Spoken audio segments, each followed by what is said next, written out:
Hi all, ഏവർക്കും PSC tips and ട്രിക്സിൻ്റെ പുതിയൊരു ക്ലാസ്സിലേക്ക് സ്വാഗതം. നമ്മൾ നേരത്തെ ഒരു കറണ്ട് അഫയേഴ്സ് ക്ലാസ് ചെയ്തിട്ടുണ്ടായിരുന്നു. നിങ്ങളെല്ലാവരും തന്നെ ആ ക്ലാസ് കണ്ട് നോട്ട്സ് എല്ലാം പ്രിപ്പയർ ചെയ്തിട്ടുണ്ടാവുമെന്ന് വിശ്വസിക്കുന്നു. ഇത് അതിന് ശേഷമുള്ള ആഴ്ചയിലെ ക്വസ്റ്റ്യൻസ് ആൻഡ് ആൻസേഴ്സ് ആണ്. നമ്മൾ വളരെ പ്രധാനപ്പെട്ട കറണ്ട് അഫയേഴ്സ് എല്ലാം തന്നെ ഇതിനകത്ത് ഇൻക്ലൂഡ് ചെയ്തിട്ടുണ്ട് കേട്ടോ. അപ്പോൾ എല്ലാവരും കൃത്യമായി ക്ലാസ് കണ്ട് നോട്ട്സ് പ്രിപ്പയർ ചെയ്ത് പഠിക്കുക. കറണ്ട് അഫയേഴ്സ് ഡ്രൈ സബ്ജക്റ്റ് ആണ്, നമുക്കറിയാവുന്നതാണ്. എത്രത്തോളം നമ്മൾ കറണ്ട് അഫയേഴ്സുമായി പഴകുന്നോ അത്രയും നമുക്ക് ഓർമ്മ നിലനിൽക്കും. ഓക്കെ, അപ്പോൾ മാക്സിമം നമ്മൾ എല്ലാ വീക്കിലെയും അപ്പം തന്നെ പഠിച്ച് പോകാനായിട്ട് ശ്രദ്ധിക്കുക കേട്ടോ. നമുക്ക് എല്ലാ വീക്കിലും കറണ്ട് അഫയേഴ്സ് ക്ലാസ്സസ് കണ്ടക്ട് ചെയ്യാവുന്നതാണ്. ഓക്കെ, അപ്പോൾ ഇന്ന് നമ്മൾ സ്റ്റാർട്ട് ചെയ്യാണ്. ഒന്നാമത്തെ ചോദ്യം, 2025 പുറത്തുവിട്ട ഇന്ത്യ ഇലക്ട്രിക് മൊബിലിറ്റി ഇൻഡെക്സിൽ 1-ാം സ്ഥാനത്തുള്ളത് ഏത് സ്ഥലമാണ് എന്നാണ് ചോദിച്ചിട്ടുള്ളത്. ഡൽഹിയാണ് കേട്ടോ. ഡൽഹി 2025 പുറത്തുവിട്ട ഇന്ത്യ ഇലക്ട്രിക് മൊബിലിറ്റി ഇൻഡെക്സിൽ 1-ാം സ്ഥാനത്തുള്ളത് ഡൽഹിയാണ്. 2025 ഓഗസ്റ്റിൽ അമേരിക്ക ഇന്ത്യൻ ഉൽപ്പന്നങ്ങൾക്കുമേൽ ചുമത്തിയ പുതുക്കിയ ഇറക്കുമതി ചുങ്കമാണ് 50%. 50%മാണ് 2025 ഓഗസ്റ്റിൽ അമേരിക്ക ഇന്ത്യൻ ഉൽപ്പന്നങ്ങൾക്കുമേൽ ചുമത്തിയ പുതിയ ഇറക്കുമതി ചുങ്കം. 50%മാണ് വരുന്നത്. 50%. വിൻഫാസ്റ്റിൻ്റെ ഇന്ത്യയിലെ ആദ്യ ഇലക്ട്രിക് വാഹന നിർമ്മാണ പ്ലാന്റിന് സ്ഥാപിതമായത് എവിടെയാണ്?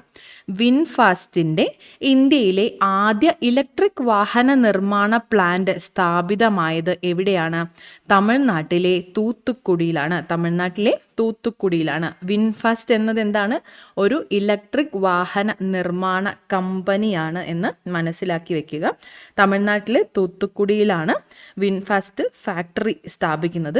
ഈ ഒരു ഇലക്ട്രിക് വാഹന കമ്പനിയായ വിൻഫാസ്റ്റ് വിയറ്റ്നാമി കമ്പനിയാണ്. വിയറ്റ്നാമി ഇലക്ട്രിക് വാഹന നിർമ്മാതാക്കളാണ് വിൻഫാസ്റ്റ് എന്നത്. ഓക്കെ, വിൻഫാസ്റ്റിൻ്റെ ഇന്ത്യയിലെ ആദ്യത്തെ ഇലക്ട്രിക് വാഹന നിർമ്മാണ പ്ലാന്റ് സ്ഥാപിതമാക്കുന്നത് തൂത്തുക്കുടിയിലാണെന്ന് മനസ്സിലാക്കുക. ഓക്കെ, അടുത്തത് 2025 വർണ്ണപ്പകിട്ട് ട്രാൻസ്ജെൻഡർ കലോത്സവത്തിൻ്റെ വേദി എവിടെയാണ് എന്നാണ് ചോദിച്ചിട്ടുള്ളത്.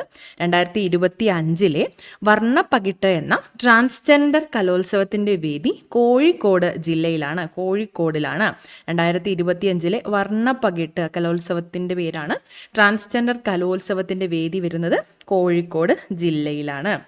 അടുത്തത്, കർത്തവ്യ ഭവൻ ഉദ്ഘാടനം ചെയ്യപ്പെട്ടത് എന്നാണ്? കർത്തവ്യ ഭവൻ ഉദ്ഘാടനം ചെയ്തത് 2025 ഓഗസ്റ്റ് 6-ാം തീയതിയാണ്. 2025 ഓഗസ്റ്റ് 6. കർത്തവ്യ ഭവൻ ഉദ്ഘാടനം ചെയ്യപ്പെട്ടത് 2025 ഓഗസ്റ്റ് 6-നാണ്. അടുത്തിടെ അസം അഗ്രികൾച്ചറൽ യൂണിവേഴ്സിറ്റി വികസിപ്പിച്ച പർപ്പിൾ നിറത്തിലുള്ള അരി ഇനം ഏത് എന്നാണ് അടുത്ത ചോദ്യം. അസം അഗ്രികൾച്ചറൽ യൂണിവേഴ്സിറ്റി വികസിപ്പിച്ച പർപ്പിൾ നിറത്തിലുള്ള അരി ഇനമാണ് ലബന്യ എന്നത്. ലബന്യ. ഇത്തരത്തിലൊരു അരി ഇനം വികസിപ്പിച്ചതിൻ്റെ കാരണം എന്താണെന്ന് വെച്ചാൽ ഔഷധ ഗുണങ്ങളുള്ള ഭക്ഷ്യവിഭവങ്ങൾ വികസിപ്പിക്കുകയും അതുപോലെ പോഷക സമ്പുഷ്ടത വർദ്ധിപ്പിച്ച് ആരോഗ്യം മെച്ചപ്പെടുത്തുകയും ചെയ്യുക എന്നതാണ് പ്രധാനമായിട്ടും ഇവർ ലക്ഷ്യമായിട്ട് വെച്ചിട്ടുള്ളത്. ഈ ലബന്യ അരിയിനം ആൻറ്റി ഓക്സിഡൻറ്റുകളാൽ സമ്പന്നവും ആരോഗ്യപ്രദവുമാണ്. ഓക്കെ, അപ്പോൾ നമുക്ക് ഇത്രയും ക്വസ്റ്റ്യൻസ് ഒന്ന് റിവൈസ് ചെയ്യാം. 2025 പുറത്തുവിട്ട ഇന്ത്യ ഇലക്ട്രിക് മൊബിലിറ്റി ഇൻഡെക്സിൽ 1-ാം സ്ഥാനത്തുള്ളത് ഡൽഹിയാണ്. ഡൽഹി. 2025 ഓഗസ്റ്റിൽ അമേരിക്ക ഇന്ത്യൻ ഉൽപ്പന്നങ്ങൾക്കുമേൽ ചുമത്തിയ പുതുക്കിയ ഇറക്കുമതി ചുങ്കം എത്ര ശതമാനമാണ്? 50%മാണ്. 50%. വിൻഫാസ്റ്റിൻ്റെ ഇന്ത്യയിലെ ആദ്യ ഇലക്ട്രിക് വാഹന നിർമ്മാണ പ്ലാന്റ് സ്ഥാപിതമായത് തമിഴ്നാട്ടിലെ തൂത്തുക്കുടിയിലാണ്. 2025 വർണ്ണപ്പകിട്ട് ട്രാൻസ്ജെൻഡർ കലോത്സവത്തിൻ്റെ വേദി കോഴിക്കോടാണ്. കോഴിക്കോട്. കർത്തവ്യ ഭവൻ ഉദ്ഘാടനം ചെയ്യപ്പെട്ടത് 2025 ഓഗസ്റ്റ് 6-നാണ്. 2025 ഓഗസ്റ്റ് 6-നാണ് കർത്തവ്യ ഭവൻ ഉദ്ഘാടനം ചെയ്യപ്പെട്ടത്.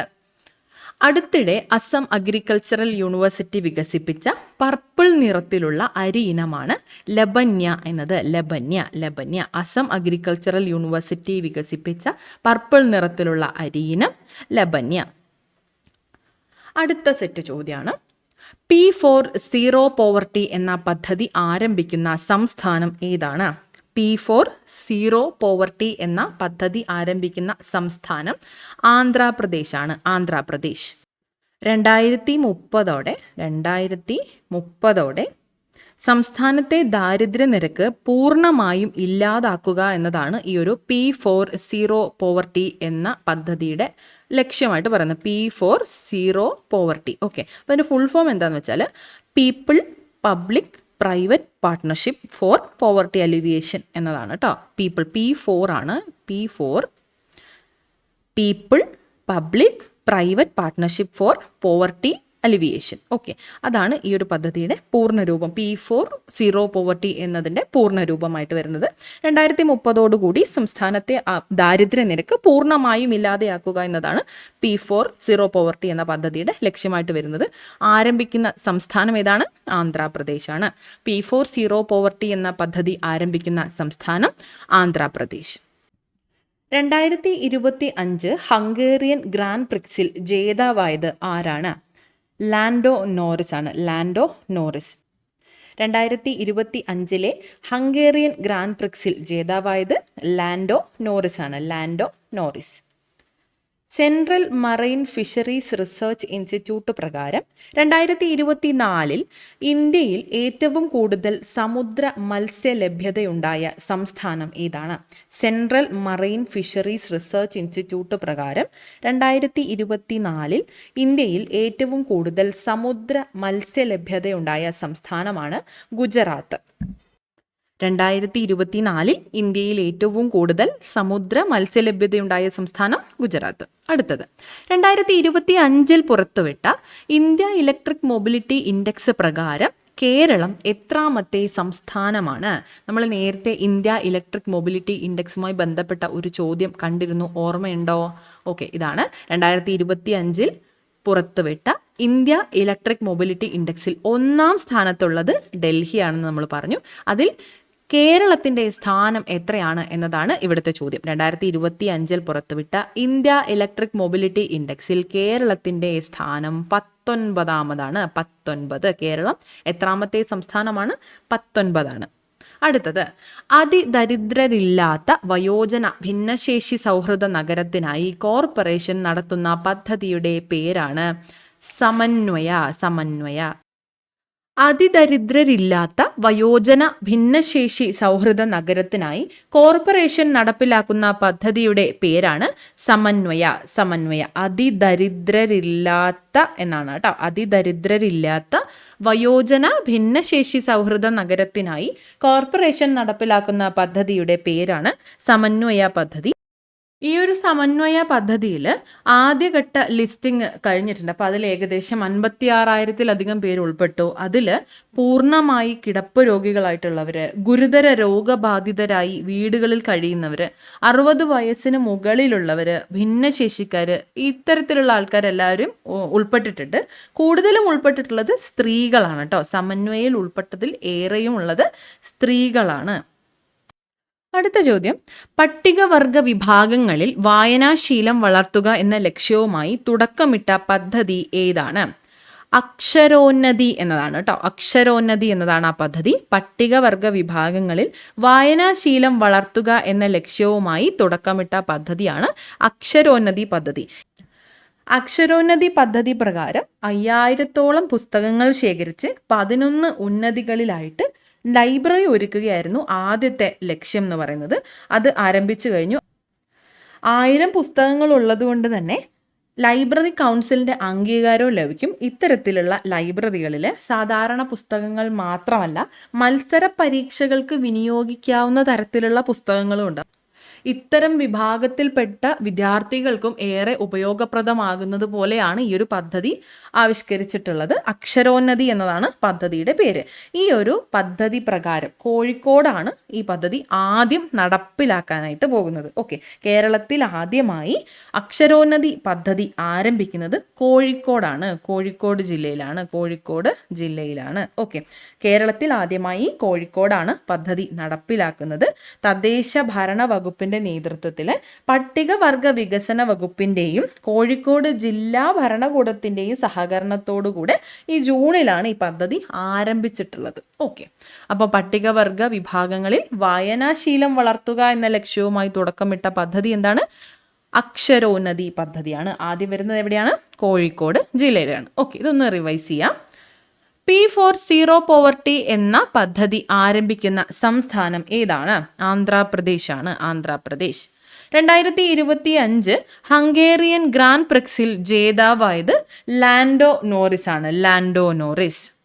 Central marine fisheries research institute പ്രകാരം 2024 ഇന്ത്യയിൽ ഏറ്റവും കൂടുതൽ സമുദ്ര മത്സ്യലഭ്യതയുണ്ടായ സംസ്ഥാനം ഗുജറാത്താണ്. ഗുജറാത്ത്. 2025 പുറത്തുവിട്ട ഇന്ത്യ ഇലക്ട്രിക് മൊബിലിറ്റി ഇൻഡെക്സ് പ്രകാരം കേരളം എത്രാമത്തെ സംസ്ഥാനമാണ്?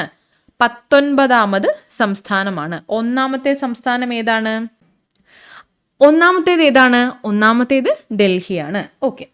അതിദരിദ്രരില്ലാത്ത വയോജന ഭിന്നശേഷി സൗഹൃദ നഗരത്തിനായി കോർപ്പറേഷൻ നടപ്പിലാക്കുന്ന പദ്ധതിയുടെ പേര് സമന്വയ എന്നാണ്. സമന്വയ. പട്ടികവർഗ വിഭാഗങ്ങളിൽ വായനാശീലം വളർത്തുക എന്ന ലക്ഷ്യവുമായി തുടക്കമിട്ട പദ്ധതിയുടെ പേര് എന്താണ്? അക്ഷരോന്നതി. അക്ഷരോന്നതി. അക്ഷരോന്നതി. ഓക്കെ, അടുത്തത് ഗോസ്റ്റ് ഓഫ് ഹിരോഷിമ എന്ന നോവൽ രചിച്ചതാരാണ്? ഗോസ്റ്റ് ഓഫ് ഹിരോഷിമ എന്ന നോവൽ രചിച്ചത് ചാൾസ് പെല്ലിഗ്രിനോ ആണ്. ചാൾസ് പെല്ലിഗ്രിനോ. ചാൾസ് പെല്ലിഗ്രിനോയുടെ നോവൽ ആണ് ഗോസ്റ്റ് ഓഫ് ഹിരോഷിമ എന്നത്. ഈ ഒരു ചോദ്യം ഇവിടെ വരാനായിട്ടുള്ള കാരണം ഈ ഒരു നോവലിൻ്റെ അടിസ്ഥാനത്തിൽ ചോദ്യം വന്നേക്കാം. ഇങ്ങനെ ഗോസ്റ്റ് ഓഫ് ഹിരോഷിമ എന്ന നോവൽ രചിച്ചത് ആര് എന്ന് ചോദിച്ചേക്കാം. എന്തുകൊണ്ട് എന്നാൽ ഈ ഒരു നോവലിൻ്റെ അടിസ്ഥാനത്തിൽ, ഈ ഒരു നോവൽ അടിസ്ഥാനമാക്കിക്കൊണ്ട് ഹിരോഷിമ നാഗസാക്കി അണുബോംബ് ആക്രമണത്തിൻ്റെ പശ്ചാത്തലത്തിൽ സംവിധായകൻ ജെയിംസ് കാമറോൺ പെല്ലിഗ്രിനോയുടെ ഈ ഒരു നോവൽ പ്രധാനമാക്കിക്കൊണ്ട് ഒരു സിനിമ സംവിധാനം ചെയ്യുന്നു. ഓക്കെ, ആ ഒരു പ്രാധാന്യം ഉൾക്കൊണ്ടുകൊണ്ടാണ് ഈ ഒരു ചോദ്യം ഇവിടെ വന്നിട്ടുള്ളത്. അപ്പോൾ ഗോസ്റ്റ് ഓഫ് ഹിരോഷിമ എന്ന പുസ്തകം അല്ലെങ്കിൽ നോവൽ രചിച്ചത് ആരാണ്? ചാൾസ് പെല്ലിഗ്രിനോ ആണ്. ചാൾസ് പെല്ലിഗ്രിനോ. ഓക്കെ, ഈ ഒരു സിനിമ കൊണ്ട് അല്ലെങ്കിൽ ഈ ഒരു സംവിധാനം ചെയ്യുന്ന ഈ ഒരു ചിത്രം കൊണ്ട് ഉദ്ദേശിക്കുന്നത് ആണവായുധങ്ങളുടെ ഭീകരതയും അതുപോലെ യുദ്ധത്തിൻ്റെ മനുഷ്യവിലയും, യുദ്ധം കാരണം ഉണ്ടാകുന്ന മനുഷ്യവിലയും ലോകത്തിന് ഓർമ്മപ്പെടുത്തുക എന്നതാണ് പ്രധാനമായിട്ടും ഉദ്ദേശിക്കുന്നത്. ഓക്കെ, അപ്പോൾ ചാൾസ് പെല്ലിഗ്രിനോയുടെ നോവൽ അടിസ്ഥാനമാക്കിക്കൊണ്ട് ജെയിംസ് കാമറോൺ ഒരു ചിത്രം സംവിധാനം ചെയ്യുന്നു. ഓക്കെ, ഇനി ചാൾസ് പെല്ലിഗ്രിനോയുടെ മറ്റൊരു നോവല്, ഈ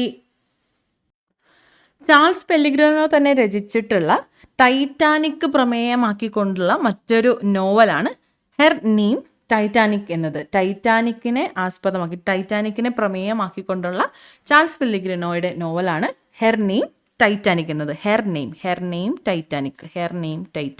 ഓക്കെ, ഹെർ നെയിം ടൈറ്റാനിക് എന്നതാണ് കേട്ടോ. അപ്പോൾ ബുക്കിൻ്റെ പേര് തന്നിട്ട് ഓതർ ആരാ എന്ന് ചോദിക്കാറുണ്ട്. അപ്പോൾ അത് വരുമ്പോൾ നമുക്കിത് തെറ്റാനായിട്ട് പാടില്ല. ഹെർ നെയിം ടൈറ്റാനിക് എന്നതും ചാൾസ് പെല്ലിഗ്രിനോയുടേതാണ്. ഗോസ്റ്റ് ഓഫ് ഹിരോഷിമ എന്നതും ചാൾസ് പെല്ലിഗ്രിനോയുടെ നോവലാണ്. ഓക്കെ, അടുത്തത് ഓഗസ്റ്റ് 9 എന്താണ്? നാഗസാക്കി ദിനമാണ്. രാജ്യാനന്തര തദ്ദേശ ജനതാ ദിനമാണ്. രാജ്യാനന്തര തദ്ദേശ ജനതാ ദിനം എന്നാൽ international day of world's indigenous people എന്നാണ്. രാജ്യാനന്തര തദ്ദേശ ജനതാ ദിനം, international day of world's indigenous people. വിശ്വ സംസ്കൃത ദിനമാണ്. നാളികേര പൗർണമി ദിനമാണ്. നാളികേര പൗർണമി ദിനം ഓഗസ്റ്റ് 9. വിശ്വ സംസ്കൃത ദിനം ഓഗസ്റ്റ് 9. രാജ്യാനന്തര തദ്ദേശ ജനതാ ദിനം ഓഗസ്റ്റ് 9. നാഗസാക്കി ദിനം ഓഗസ്റ്റ് 9. നാഗസാക്കി എന്നത് ജപ്പാനിലെ നാഗസാക്കിയിലുണ്ടായ അണുബോംബ് ആക്രമണം 1945 1945 ഓഗസ്റ്റ് 9 എഴുത്ത് ക്ലിയർ ആവുന്നില്ല, അപ്പോൾ നമ്പർ ഒന്ന് ശ്രദ്ധിച്ചാൽ മതി കേട്ടോ. 1945 ഓഗസ്റ്റ് 9 ഈ ഒരു അണുബോംബ് ആക്രമണം നടന്നത്. 2025 നാഗസാക്കി ദിനം 2025 ഓഗസ്റ്റ് 9 ഈ ഒരു ആക്രമണം നടന്നതിൻ്റെ 80ാമത് വാർഷികമാണ്. അപ്പോൾ ഈ ഒരു ദിനം ജീവൻ നഷ്ടപ്പെട്ടവരെ അനുസ്മരിക്കുന്നതിനും അതുപോലെ ആഗോള ആണവ നിരായുധീകരണത്തിനും സമാധാനത്തിനും ആഹ്വാനം ചെയ്തുകൊണ്ടുള്ള ദിനമാണ് നാഗസാക്കി ദിനം. ഓക്കെ, അപ്പോൾ ഓഗസ്റ്റ് 9 നാഗസാക്കി ദിനം, രാജ്യാനന്തര തദ്ദേശ ജനതാ ദിനം, വിശ്വ സംസ്കൃത ദിനം, നാളികേര പൗർണമി ദിനം. ഓക്കെ, സാമ്പത്തിക പിന്നോക്കാവസ്ഥയിലുള്ള വിദ്യാർത്ഥികളെ സഹായിക്കുന്നതിനായി ജില്ലാ ശിശുക്ഷേമ സമിതിയുടെ നേതൃത്വത്തിൽ ആരംഭിച്ച പദ്ധതിയാണ് പഠനമിത്രം പദ്ധതി. പഠനമിത്രം പദ്ധതി സാമ്പത്തിക പിന്നോക്കാവസ്ഥയിലുള്ള വിദ്യാർത്ഥികളെ സഹായിക്കുന്നതിനായിട്ട് ജില്ലാ ശിശുക്ഷേമ സമിതിയുടെ നേതൃത്വത്തിൽ ആരംഭിച്ച പദ്ധതിയാണ് പഠനമിത്രം.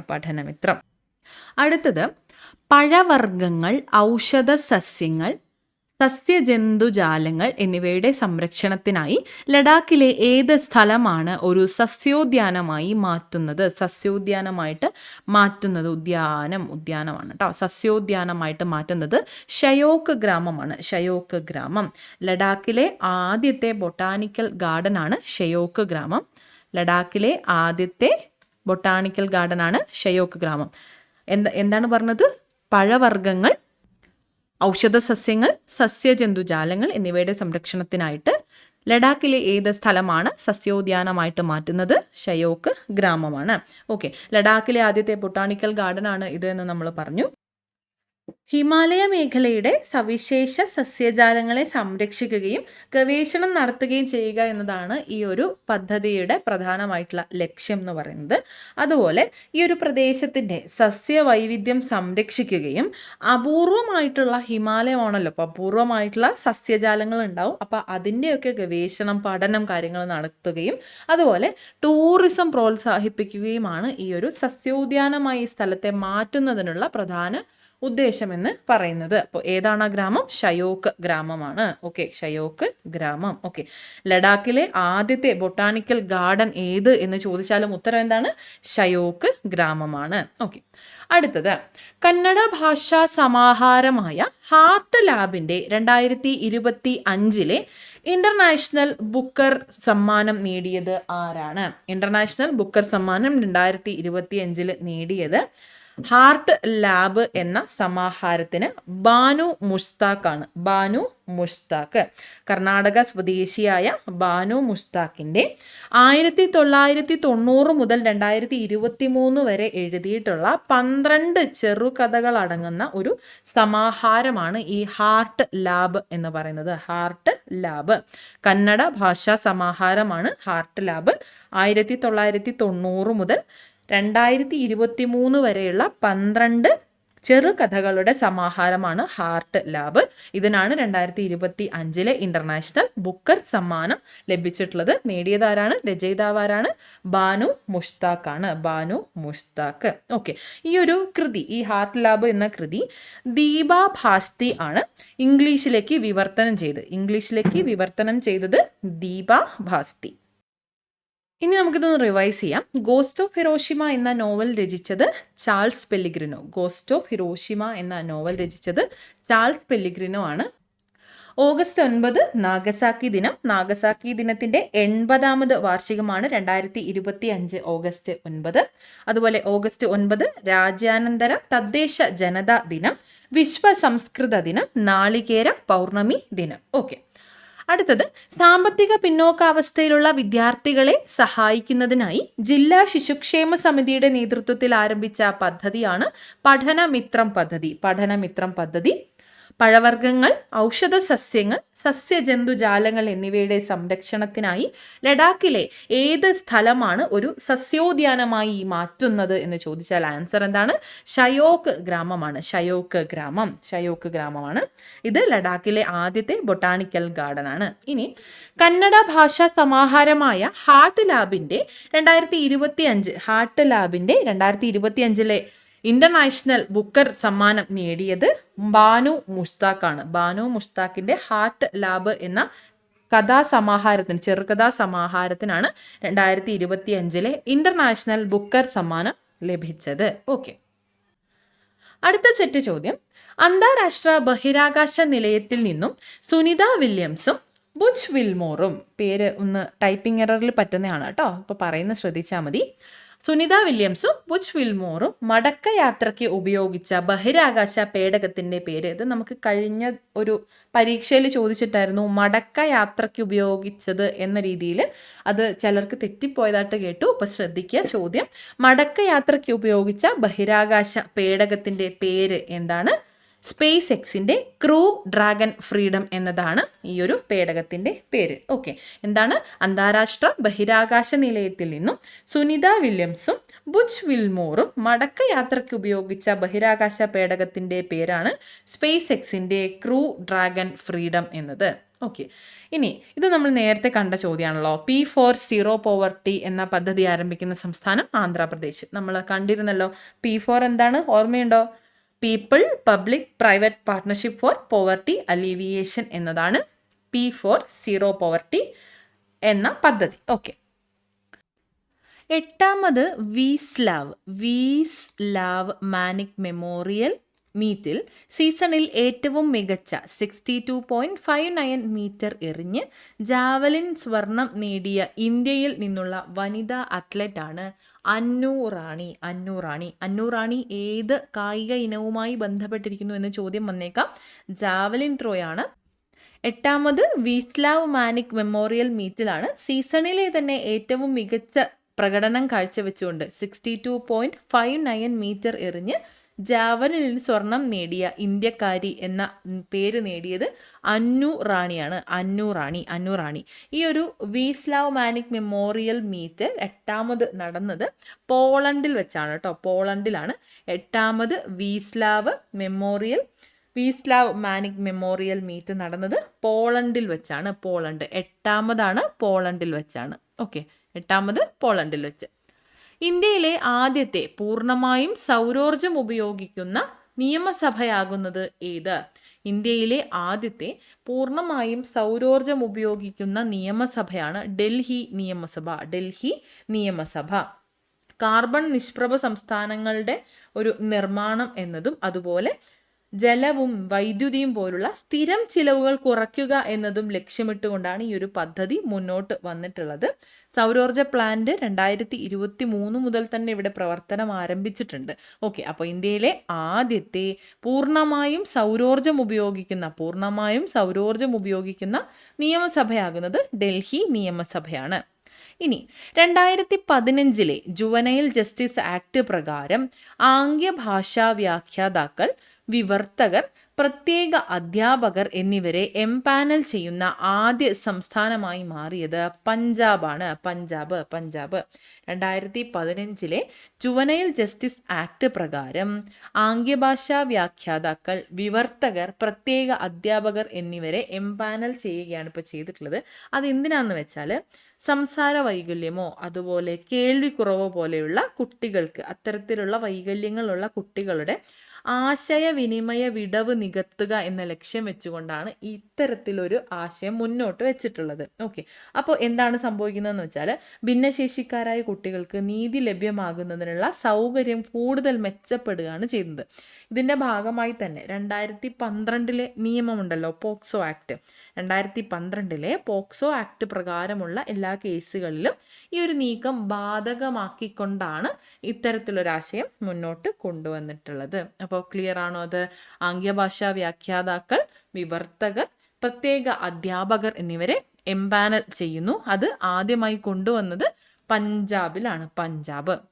ഓക്കെ, അപ്പോൾ ആ ഒരു സെറ്റ് കഴിഞ്ഞിട്ടുണ്ട്. നമ്മൾ എന്തൊക്കെയാ പഠിച്ചേ? അന്താരാഷ്ട്ര ബഹിരാകാശ നിലയത്തിൽ നിന്നും സുനിത വില്യംസും ബുച്ച് വിൽമോറും മടക്കയാത്രയ്ക്ക് ഉപയോഗിച്ച ബഹിരാകാശ പേടകത്തിന്റെ പേരാണ് സ്പേസ് എക്സിന്റെ ക്രൂ ഡ്രാഗൺ ഫ്രീഡം. അടുത്തത് P4 എന്ന പദ്ധതി ആരംഭിക്കുന്ന സംസ്ഥാനം ആന്ധ്രാപ്രദേശാണ്. P4 എന്താണ്? P4 എന്നാൽ എന്താണ്? പീപ്പിൾ പബ്ലിക് പ്രൈവറ്റ് പാർട്ട്ണർഷിപ്പാണ് P4 എന്നത് കേട്ടോ. സീറോ പോവർട്ടി അലിവിയേഷൻ എന്നതാണ് ഇതിൻ്റെ പൂർണ്ണ രൂപം. ഓക്കെ, അത് ആരംഭിക്കുന്ന സംസ്ഥാനം ആന്ധ്രാപ്രദേശ്. അടുത്തത് നമ്മൾ പറഞ്ഞു എട്ടാമത് വീസ്ലാവ് മാനിക് മെമ്മോറിയൽ മീറ്റ് നടക്കുന്നത് പോളണ്ടിലാണ്. ആ ഒരു സീസണിലെ തന്നെ ഏറ്റവും മികച്ച റെക്കോർഡ് സ്വന്തമാക്കി ജാവലിനിൽ സ്വർണം നേടിയത് ഇന്ത്യയിൽ നിന്നുള്ള വനിതാ അത്ലറ്റായ അന്നു റാണിയാണ്. അന്നു റാണി വനിതാ അത്ലറ്റാണ്. ജാവലിനാണ് അദ്ദേഹത്തിൻ്റെ കായിക ഇനം എന്ന് മനസ്സിലാക്കിയിരിക്കുക. അടുത്തത്, ഇന്ത്യയിലെ ആദ്യത്തെ പൂർണ്ണമായും സൗരോർജം ഉപയോഗിക്കുന്ന നിയമസഭയാണ് ഡൽഹി നിയമസഭ. 2015 ജുവനൈൽ ജസ്റ്റിസ് ആക്ട് പ്രകാരം ആംഗ്യഭാഷാ വ്യാഖ്യാതാക്കൾ, വിവർത്തകർ, പ്രത്യേക അധ്യാപകർ എന്നിവരെ എംപാനൽ ചെയ്യുന്ന ആദ്യ സംസ്ഥാനമായി മാറിയത് ഏതാണ്? പഞ്ചാബാണ്. പഞ്ചാബ്. ഓക്കെ. അടുത്തത്, ഇന്റർനാഷണൽ സോളാർ അലയൻസിന്റെ 17ാമത്തെ അംഗമായി മാറിയ രാജ്യമാണ് മോൾഡോവ. ഇന്റർനാഷണൽ സോളാർ അലയൻസിന്റെ 17ാമത്തെ അംഗമായി മാറിയ രാജ്യമാണ് മോൾഡോവ. 2015 പാരീസിൽ വെച്ച് നടന്ന COP21 ലാണ് ഇന്ത്യയും പാകിസ്ഥാനും ചേർന്ന് അന്താരാഷ്ട്ര സോളാർ അലയൻസ്, ഇന്റർനാഷണൽ സോളാർ അലയൻസിന് രൂപം നൽകിയത്. ഈ ഒരു അലയൻസിന്റെ ഭാഗമായിട്ടാണ്, ഇന്റർനാഷണൽ അലയൻസിലെ 17ാമതായിട്ടാണ് മോൾഡോവ എന്ന രാജ്യം ചേർന്നിട്ടുള്ളത്. Okay, 17ാമത് അംഗരാജ്യമായിട്ടാണ് Moldova ചേർന്നിട്ടുള്ളത്. ഈ ഒരു ഇന്റർനാഷണൽ സോളാർ അലയൻസിന്റെ നിലവിലെ ഡയറക്ടർ ജനറൽ, നിലവിലെയും മൂന്നാമത് ഡയറക്ടർ ജനറലുമാണ് ഇപ്പോൾ ഉള്ളത്. ആരാണ്? ആശിഷ് ഖന്നയാണ് കേട്ടോ. ആശിഷ് ഖന്ന. ഓക്കെ, ആശിഷ് ഖന്നയാണ് ഇന്റർനാഷണൽ സോളാർ അലയൻസിന്റെ നിലവിലെയും മൂന്നാമത്തെയും ഡയറക്ടർ ജനറലാണ് ആശിഷ് ഖന്ന. ഓക്കെ. 2025 ഓഗസ്റ്റിൽ ചരക്ക് ഗതാഗതത്തിനായി തുറന്ന കാശ്മീർ താഴ്വരയിലെ ആദ്യ റെയിൽവേ സ്റ്റേഷനാണ് അനന്ത്നാഗ്. 2025 ഓഗസ്റ്റിൽ ചരക്ക് ഗതാഗതത്തിനായിട്ട് തുറന്ന കാശ്മീർ താഴ്വരയിലെ ആദ്യ റെയിൽവേ സ്റ്റേഷനാണ് അനന്ത്നാഗ് എന്നത്. ഈ ഒരു Anantnag railway station Jammu railway ഡിവിഷന് കീഴിൽ തന്നെയാണ് പ്രവർത്തിക്കുന്നതെന്ന് മനസ്സിലാക്കിയായിരിക്കും കേട്ടോ. ജമ്മു റെയിൽവേ ഡിവിഷന് കീഴിലാണ് അനന്ത്നാഗ് റെയിൽവേ സ്റ്റേഷൻ വരുന്നത്. ഓക്കെ. 2025 ഒഡീഷ കൈത്തറിയുടെ ബ്രാൻഡ് അംബാസിഡറായി നിയമിതയായത് ആരാണ്? മാധുരി ദീക്ഷിത് ആണ് കേട്ടോ. മാധുരി ദീക്ഷിത് 2025 ഒഡീഷ കൈത്തറിയുടെ ബ്രാൻഡ് അംബാസിഡറായി നിയമിതയായത് മാധുരി ദീക്ഷിത് ആണ്. അപ്പോൾ ഈ ഒരു പദ്ധതിയുടെ, അല്ലെങ്കിൽ ഈ ഒരു കൈത്തറി മുന്നോട്ട് വെക്കുന്നത് എന്താണ്? ഒഡീഷയിലെ കൈത്തറി അതുപോലെ ഹാൻഡ്ലൂം ഉൽപ്പന്നങ്ങളുടെയൊക്കെ പ്രചാരണം, ദേശീയ ആഗോള തലത്തിലുള്ള പ്രചാരണം ലക്ഷ്യമാക്കിക്കൊണ്ടാണ് ഇത് മുന്നോട്ട് വെച്ചിട്ടുള്ളത്. ഇതിലൂടെ എന്താണ് ഉദ്ദേശിക്കുന്നതെന്ന് വെച്ചാൽ, തൊഴിലാളികളുടെ, പ്രധാനമായും കൈത്തറി തൊഴിലാളികളുടെ വരുമാനവും അവരുടെ വിപണിയും വർദ്ധിപ്പിക്കാനായിട്ട് പറ്റും. അതുകൂടാതെ ഒഡീഷയുടെ പരമ്പരാഗത കൈത്തറി സംസ്കാരം ലോകത്തിന് പരിചയപ്പെടുത്താനായിട്ടും സാധിക്കും. അപ്പോൾ ഇത്തരത്തിലുള്ള ആശയങ്ങളെല്ലാം മുന്നോട്ട് വെച്ചുകൊണ്ടാണ് ഒഡീഷയുടെ കൈത്തറി ബ്രാൻഡ് അംബാസഡറായിട്ട് മാധുരി ദീക്ഷിതിനെ നിയമിച്ചിട്ടുള്ളത്. ഓക്കെ. ലോകാരോഗ്യ സംഘടന പ്രകാരം ഏത് ഹെപ്പറ്റൈറ്റിസ് ആണ് ക്യാൻസറിന് കാരണമാകുന്നത്? ലോകാരോഗ്യ സംഘടന പ്രകാരം ഹെപ്പറ്റൈറ്റിസ് ഡി ആണ് ക്യാൻസറിന് കാരണമാകുന്നത്. ഹെപ്പറ്റൈറ്റിസ് ഡി അമേരിക്കയിൽ ഏറ്റവും സാധാരണമായ രക്തത്തിലൂടെ പകരുന്ന അണുബാധയാണ് ഹെപ്പറ്റൈറ്റിസ് ഡി എന്ന് പറയുന്നത്. അപ്പോൾ ലോകാരോഗ്യ സംഘടന പറഞ്ഞിട്ടുള്ള ഹെപ്പറ്റൈറ്റിസ് വിഭാഗം ഏതാണ്? ക്യാൻസറിന് കാരണമാകുന്ന വിഭാഗമാണ് ഹെപ്പറ്റൈറ്റിസ് ഡി. അടുത്ത ചോദ്യം, കേന്ദ്ര കായിക ബില്ലിലെ പുതിയ ഭേദഗതി പ്രകാരം വിവരാവകാശ നിയമപരിധിയിൽ നിന്നും RTIയിൽ നിന്നും ഒഴിവാക്കിയ കേന്ദ്ര കായിക സംഘടനയാണ് BCCI എന്നത്. കേന്ദ്ര കായിക സംഘടനയാണ് BCCI. കേന്ദ്ര കായിക ബില്ലിലെ പുതിയ ഭേദഗതി പ്രകാരം RTIയിൽ നിന്നും, RTIയുടെ നിയമപരിധിക്കുള്ളിൽ നിന്നും ഒഴിവാക്കിയ കേന്ദ്ര കായിക സംഘടനയാണ് BCCI. അതെന്തുകൊണ്ടെന്നാൽ സർക്കാർ ഫണ്ട് സ്വീകരിക്കുന്ന കായിക സ്ഥാപനങ്ങൾക്ക് മാത്രമേ വിവരാവകാശ നിയമത്തിൻ്റെ കീഴിൽ വരുള്ളൂ. സർക്കാർ ഫണ്ട് സ്വീകരിക്കുന്ന കായിക സ്ഥാപനങ്ങൾ മാത്രമാണ് വിവരാവകാശ നിയമത്തിൻ്റെ, RTIയുടെ നിയമപരിധിക്കുള്ളിൽ വരുള്ളൂ. അപ്പോൾ ഈ ഒരു ആശയം വ്യക്തമാക്കിക്കൊണ്ട് ഇന്ത്യൻ ക്രിക്കറ്റ് കൺട്രോൾ ബോർഡിന് ലഭിച്ചിട്ടുള്ള ബില്ല്, ആ ഒരു ബില്ല് പ്രകാരമുണ്ടായ ഭേദഗതിയിലാണ് ഈ തീരുമാനം ഉണ്ടായിട്ടുള്ളത്. ഓക്കെ. അപ്പോൾ RTIയുടെ കീഴിലല്ല ഇനി BCCI എന്നത് മനസ്സിലാക്കിയിരിക്കുക. അപ്പോൾ ഇതൊന്ന് എന്തൊക്കെയാണ് പഠിച്ചതെന്ന് നോക്കാം. ഇന്റർനാഷണൽ സോളാർ അലയൻസിന്റെ 17ാമത്തെ അംഗരാജ്യമായി മാറിയത് മോൾഡോവയാണ്. 2025 ഓഗസ്റ്റിൽ ചരക്ക് ഗതാഗതത്തിനായി തുറന്ന കാശ്മീർ താഴ്വരയിലെ ആദ്യ റെയിൽവേ സ്റ്റേഷനാണ് അനന്ത്നാഗ് ഉൾപ്പെടുന്നത് ജമ്മു റെയിൽവേ ഡിവിഷനിൽ തന്നെയാണ് കേട്ടോ. 2025 ഒഡീഷ കൈത്തറിയുടെ ബ്രാൻഡ് അംബാസിഡറായി നിയമിതയായത് മാധുരി ദീക്ഷിതാണ്. മാധുരി ദീക്ഷിത്. ലോകാരോഗ്യ സംഘടന പ്രകാരം ഏത് ഹെപ്പറ്റൈറ്റിസ് ആണ് ക്യാൻസറിന് കാരണമാകുന്നത്? ഹെപ്പറ്റൈറ്റിസ് ഡി ആണ്. Hepatitis D. കേന്ദ്ര കായിക ബില്ലിലെ പുതിയ ഭേദഗതി പ്രകാരം വിവരാവകാശ നിയമപരിധിയിൽ നിന്നും ഒഴിവാക്കിയ കേന്ദ്ര കായിക സംഘടനയാണ് BCCI എന്ന് പറയുന്നത്. ഓക്കെ. എല്ലാ വർഷവും ബൊഗോട്ട അന്താരാഷ്ട്ര പുസ്തകമേള നടത്തുന്ന രാജ്യം ഏതാണ്?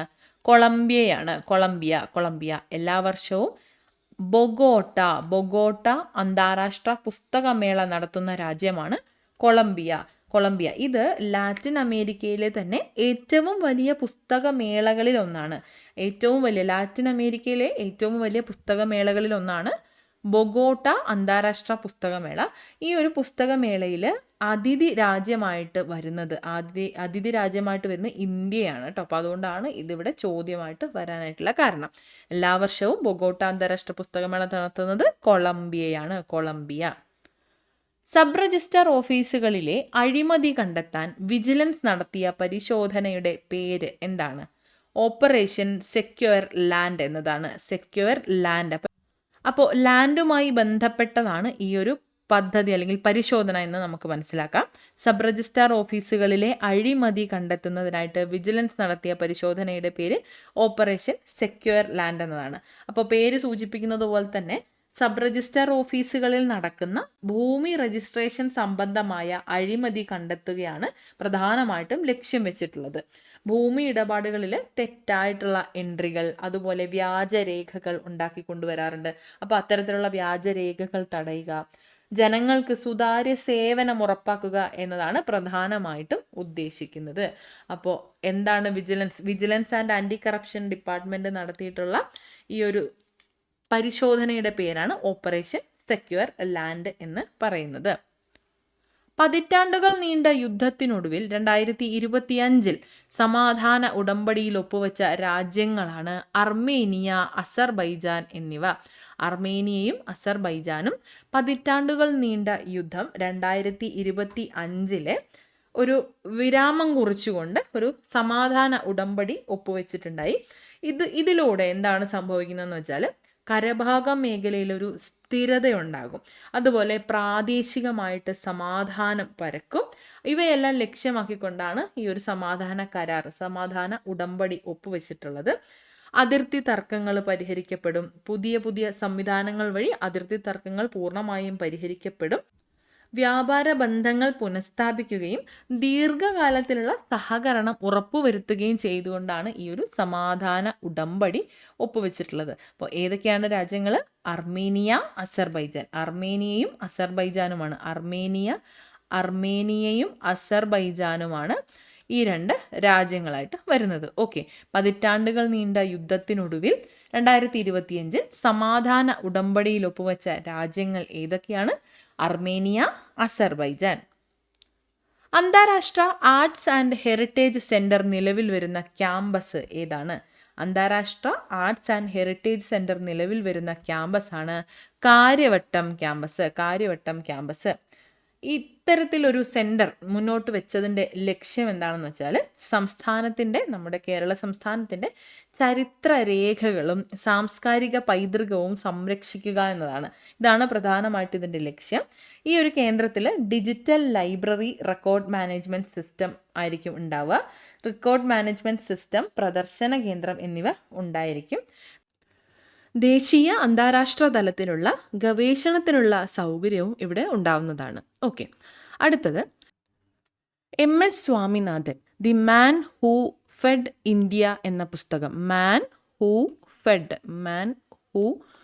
ഫെഡ് ഇന്ത്യ എന്ന പുസ്തകം രചിച്ചത് പ്രിയംവദ ജയകുമാറാണ്.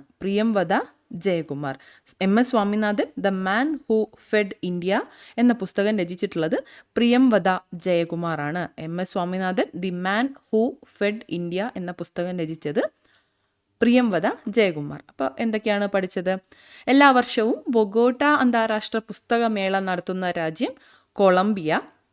സബ് രജിസ്ട്രാർ ഓഫീസുകളിലെ അഴിമതി കണ്ടെത്താനായിട്ട് vigilance and anti corruption department നടത്തിയ പരിശോധനയുടെ പേരാണ് ഓപ്പറേഷൻ സെക്യൂർ ലാൻഡ്. പതിറ്റാണ്ടുകൾ നീണ്ട യുദ്ധത്തിനൊടുവിൽ 2025 സമാധാന ഉടമ്പടിയിൽ ഒപ്പുവെച്ച രാജ്യങ്ങളാണ് അർമേനിയ, അസർബൈജാൻ. അന്താരാഷ്ട്ര ആർട്സ് ആൻഡ് ഹെറിറ്റേജ് സെൻറ്റർ നിലവിൽ വരുന്ന ക്യാമ്പസാണ് തിരുവനന്തപുരം ജില്ലയിലെ Kariavattom campus. MS Swaminathan the man who fed India എന്ന പുസ്തകം രചിച്ചത് പ്രിയംവദ ജയകുമാർ. ഏത് റൂട്ടിലാണ് ഏറ്റവും ദൈർഘ്യമേറിയ വന്ദേ ഭാരത് എക്സ്പ്രസ് ട്രെയിൻ ഓടുന്നത്? ഏത് റൂട്ടിലാണ് ഏറ്റവും ദൈർഘ്യമേറിയ വന്ദേ ഭാരത് എക്സ്പ്രസ് ട്രെയിൻ ഓടുന്നത് എന്ന് ചോദിച്ചാൽ ആൻസർ നാഗ്പൂർ പൂനെയാണ്. നാഗ്പൂർ പൂനെ വന്ദേ ഭാരത് എക്സ്പ്രസ്സും മറ്റ് 2 ട്രെയിനുകളും വീഡിയോ കോൺഫറൻസിലൂടെയാണ് നമ്മുടെ പ്രധാനമന്ത്രി നരേന്ദ്രമോദി ഉദ്ഘാടനം ചെയ്തത്. വിദർഭയിൽ നിന്ന് പൂനെയിലേക്കുള്ള ഉയർന്ന യാത്രാ ആവശ്യം വന്ന സാഹചര്യത്തിലാണ് ഈ ഒരു ട്രെയിൻ സർവീസ് സജ്ജമാക്കിയിട്ടുള്ളത്. അപ്പോൾ ഏത് റൂട്ടിലാണ് ഏറ്റവും ദൈർഘ്യമേറിയ വന്ദേ ഭാരത് എക്സ്പ്രസ് ട്രെയിൻ ഓടുന്നത്? നാഗ്പൂർ പൂനെയാണ്. അടുത്തിടെ അന്തരിച്ച അപ്പോളോ 13 ദൗത്യത്തിൽ സുരക്ഷിത തിരിച്ചുവരവിന് നേതൃത്വം നൽകിയ അമേരിക്കൻ ബഹിരാകാശ യാത്രികനാണ് ജിം ലോവൽ. അപ്പോളോ 13 മൂൺ വിഷന്റെ കമാൻഡർ ആയിരുന്നു ജിം ലോവൽ. ഇദ്ദേഹം ചന്ദ്രനെ പരിക്രമണം ചെയ്ത ആദ്യ ദൗത്യമായിട്ടുള്ള അപ്പോളോ 8ന്റെ ഭാഗവുമായിരുന്നു. ജിം ലോവൽ അപ്പോളോ 8ന്റെ ഭാഗവുമായിട്ടുള്ള വ്യക്തിയായിരുന്നു. ഇദ്ദേഹമാണ് അപ്പോളോ 13ന്റെ സുരക്ഷിതമായ തിരിച്ചുവരവിന് നേതൃത്വം നൽകിയ അമേരിക്കൻ ബഹിരാകാശ യാത്രികനാണ്. അപ്പോൾ ഇദ്ദേഹം ഈ അടുത്തിടെയാണ് അന്തരിച്ചത്. അപ്പോൾ അതുകൊണ്ടാണ് ഈ ഒരു ചോദ്യം നമുക്ക് പഠിക്കാനായിട്ട് വന്നത്. അടുത്തത്, മയക്കുമരുന്ന് കള്ളക്കടത്ത് തടയാൻ ആൻറ്റി ഡ്രോൺ സിസ്റ്റം ആരംഭിച്ച സംസ്ഥാനമാണ് പഞ്ചാബ്. മയക്കുമരുന്ന് കള്ളക്കടത്ത് തടയുന്നതിനായിട്ട് ആൻറ്റി ഡ്രോൺ സിസ്റ്റം ആരംഭിച്ച സംസ്ഥാനം ഏതാണെന്ന് ചോദിച്ചാൽ പഞ്ചാബാണ്. അതിർത്തിക്കപ്പുറത്ത് നിന്ന് ഡ്രോണുകൾ വഴി മയക്കുമരുന്ന് കള്ളക്കടത്ത് തടയുക എന്നതാണ് പ്രധാനമായിട്ടും ഇതിന് ലക്ഷ്യം വെച്ചിട്ടുള്ളത്. അതാണ് ആൻറ്റി ഡ്രോൺ സിസ്റ്റം ഉപയോഗിച്ചുകൊണ്ട് മയക്കുമരുന്ന് കള്ളക്കടത്ത് തടയുക എന്നൊരു പദ്ധതി വന്നിട്ടുള്ളത്. അതിർത്തിക്കപ്പുറത്ത് നിന്ന് പ്രവേശിക്കുന്ന ഡ്രോണുകളെ ADFന് ഉടനടി തന്നെ നിർവീര്യമാക്കാനായിട്ട് സാധിക്കും. അതിർത്തിക്കപ്പുറത്ത് നിന്ന് പ്രവേശിക്കുന്ന ഡ്രോണുകളെ ADSന് ആൻറ്റി ഡ്രോൺ സിസ്റ്റത്തിന് ഉടനടി തന്നെ നിർവീര്യമാക്കാനായിട്ട് സാധിക്കും. ഇത്തരത്തിലൊരു പ്രവർത്തനം, ആൻറ്റി ഡ്രോൺ സിസ്റ്റം പോലെയുള്ള പ്രവർത്തനങ്ങൾ BSFുമായിട്ട് സഹകരിച്ച് BSFുമായി ഏകോപിപ്പിച്ചുകൊണ്ടാണ് പ്രവർത്തിച്ചു വരുന്നത്. അപ്പോൾ അതിൻ്റേതായിട്ടുള്ള സെക്യൂരിറ്റി സിസ്റ്റംസ് ഉണ്ടാകുന്നതായിരിക്കും. അപ്പോൾ ഇത്തരത്തിലൊരു ആൻറ്റി ഡ്രോൺ സിസ്റ്റം ആരംഭിച്ചിട്ടുള്ള സംസ്ഥാനമാണ് പഞ്ചാബ്. ഓക്കെ, അപ്പോൾ എന്തൊക്കെയാണ് നമ്മൾ പറഞ്ഞേ? ഓപ്പണായി പുറത്തിറക്കിയ ഏറ്റവും പുതിയ AI മോഡൽ ഏതാണ്? GPT-5 ആണ്. GPT-5. ഏത് റൂട്ടിലാണ് ഏറ്റവും ദൈർഘ്യമേറിയ വന്ദേ ഭാരത് എക്സ്പ്രസ് ട്രെയിൻ ഓടുന്നത്? നാഗ്പൂർ പൂനെ. അടുത്തിടെ അന്തരിച്ച അപ്പോളോ 17 ദൗത്യത്തിൽ സുരക്ഷിത തിരിച്ചുവരവിന് നേതൃത്വം നൽകിയ അമേരിക്കൻ ബഹിരാകാശ യാത്രികൻ ആരാണ്? ജിം ലോവൽ ഏത് വിഭാഗത്തിൽ നിന്നുള്ള ആളാണ്? ഏത് മേഖലയുമായി ബന്ധപ്പെട്ടിരിക്കുന്നു എന്ന് ചോദിച്ചേക്കാം. അപ്പോൾ അദ്ദേഹം ഒരു ബഹിരാകാശ യാത്രികനാണെന്ന് നമുക്ക് തിരിച്ചറിയാനായിട്ട് സാധിക്കണം. ഓക്കെ, മയക്കുമരുന്ന് കള്ളക്കടത്ത് തടയുന്നതിനായിട്ട് ആൻറ്റി ഡ്രോൺ സിസ്റ്റം ആരംഭിച്ച സംസ്ഥാനം ഏതാണ്? പഞ്ചാബ്. ഓക്കെ, അപ്പോൾ അത്രയും ക്ലിയർ ആണല്ലോ. അപ്പോൾ ഇത്രയാണ് ഇന്നത്തെ ക്ലാസ്സിൽ നമ്മൾ ഉൾപ്പെടുത്തിയിട്ടുള്ളത്. നമ്മൾ ഒരാഴ്ച നീണ്ടു നിൽക്കുന്ന കറണ്ട് അഫയേഴ്സിൻ്റെ നോട്ട്സും കാര്യങ്ങളും എല്ലാം ചേർത്തിട്ടാണ് വീക്ക്ലി ഒരു ദിവസമായിട്ട് നിങ്ങൾക്ക് ക്ലാസ് ആയിട്ട് തരുന്നത്. ആ ഒരു സമയത്ത് നമ്മൾ ക്ലാസ്സിൻ്റെ ഡ്യൂറേഷൻ എങ്ങനെയാണെങ്കിലും കൂടുതലായിരിക്കും. പിന്നെ മാക്സിമം പോയിൻറ്റ്സ് ആഡ് ചെയ്യാനായിട്ട് നോക്കുക. എങ്ങനെയാണ്, എത്രത്തോളം ചോദ്യങ്ങൾ നമുക്ക് ഉൾപ്പെടുത്താനായിട്ട് പറ്റും, അത്രയും പ്രധാനപ്പെട്ടവയെല്ലാം തന്നെ ഇൻക്ലൂഡ് ചെയ്തിട്ടാണ് നമ്മൾ ക്ലാസ് തരുന്നത്. ഈ ഒരാഴ്ചയിൽ നീണ്ടു നിൽക്കുന്ന കറണ്ട് അഫയേഴ്സാണ് നമ്മൾ വീക്കെൻഡിൽ ക്ലാസ്സസ് ആയിട്ട് തന്നെ നമ്മൾ കംപ്ലീറ്റ് ചെയ്യുന്നത്. അപ്പോൾ വീക്ക്ലി കറണ്ട് അഫയേഴ്സാണ് നമ്മൾ കംപ്ലീറ്റ് ചെയ്യുന്നത്.